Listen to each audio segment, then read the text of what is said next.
Suprabhatam. अनिलम Hindi classes में आपका स्वागत है। आज हम पढ़ने जा रहे हैं अनेक शब्दों के लिए एक शब्द।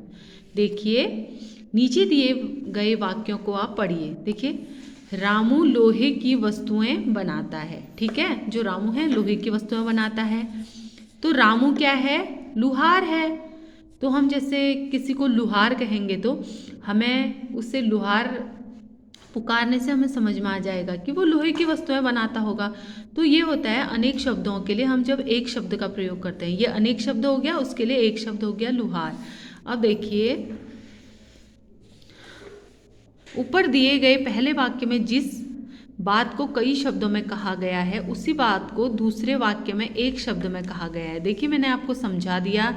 ऊपर जैसे इस रामू लोहे की वस्तुएं बनाता है, इसको लंबा करके दिया था, तो हमने इसको शॉर्ट में बोला कि रामू लोहार है। अब देखिए, भाषा को संक्षिप्त और लयबद्ध बनाने के लिए कभी कभी अनेक शब्दों के स्थान पर एक शब्द का प्रयोग किया जाता है। इसी प्रकार के कुछ शब्द नीचे दिए गए हैं, इन्हें हम पढ़ेंगे। देखिए, दोपहर से पहले का समय पूर्वाह्न। जब हम दोपहर है, दोपहर से पहले का जब समय होता है उसे हम पूर्वाह्न कहेंगे तो हमें पता चल जाएगा। जैसे दोपहर के बाद के समय को कहा जाता है अपराह्न। जिसकी 3 भुजाएं हो त्रिभुज, जिसकी 4 भुजाएं हो चतुर्भुज। मैथ में हम लोग कभी भी बोलते हैं कि त्रिभुज निकालिए, तो त्रिभुज से हम समझ जाते हैं कि वो 3 भुजाओं वाला है। ठीक है। जो सेवा करता है सेवक, जो बच्चों को पढ़ाता है अध्यापक। अब देखिए, हम टीचर को ये तो नहीं कहते ना कि ये बच्चों को पढ़ाते हैं, हम सीधे उसके लिए एक शब्द प्रयोग करते हैं कि अध्यापक है। जो बीमार व्यक्ति का इलाज करता है चिकित्सक, चिकित्सक करते हैं ना बीमार व्यक्ति का इलाज। जहाँ पढ़ने के लिए जाते हैं विद्यालय, जहाँ पढ़ने के लिए पुस्तकें पत्र पत्रिकाएं हो पुस्तकालय। पुस्तकालय में तो हम पत्रिकाएं पढ़ते हैं, किताब पढ़ने के लिए जाते हैं, बहुत सारी पुस्तकें होती हैं वहाँ पे, तो उस स्थान का नाम पुस्तकालय है। जिसका आकार हो साकार, जिसका आकार न हो निराकार, जिसका आकार ही न हो उसे निराकार कहेंगे। जैसे ईश्वर को हम निराकार कहते हैं। जिसमें दया हो दयालु। अब देखिए, जिसमें दया होती है उसको हम दयालु से संबोधित करते हैं, ये तो नहीं कहते ना इसमें दया है। अब देखिए, इससे आगे का,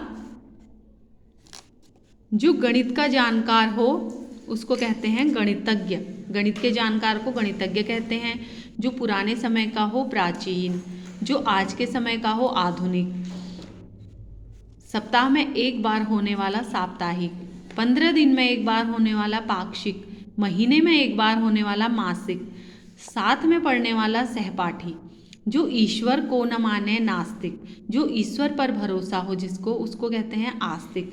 मांस खाने वाला मांसाहारी, जो पढ़ा लिखा न हो अनपढ़, अपना मतलब निकालने वाला स्वार्थी, 2 मंजिल वाला दुमंजिला, नगर में रहने वाला नागरिक, जो देखने योग्य हो दर्शनीय, बड़ों की आज्ञा मानने वाला आज्ञाकारी, जो दान करता है दानी, सबसे मिलकर रहने वाला मिलनसार, विद्या की चाह रखने वाला विद्यार्थी, जहाँ पुरानी वस्तुएं एकत्रित की गई हों संग्रहालय, हवा में उड़ने वाला यान वायुयान, जो अपने देश में बना हो स्वदेशी, जो बाहर के देश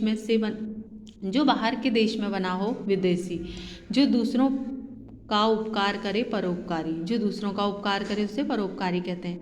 तो आशा करती हूँ कि आपको जो अनेक शब्दों के लिए जो एक शब्द हैं वो आपके समझ में आए होंगे। Okay, thank you.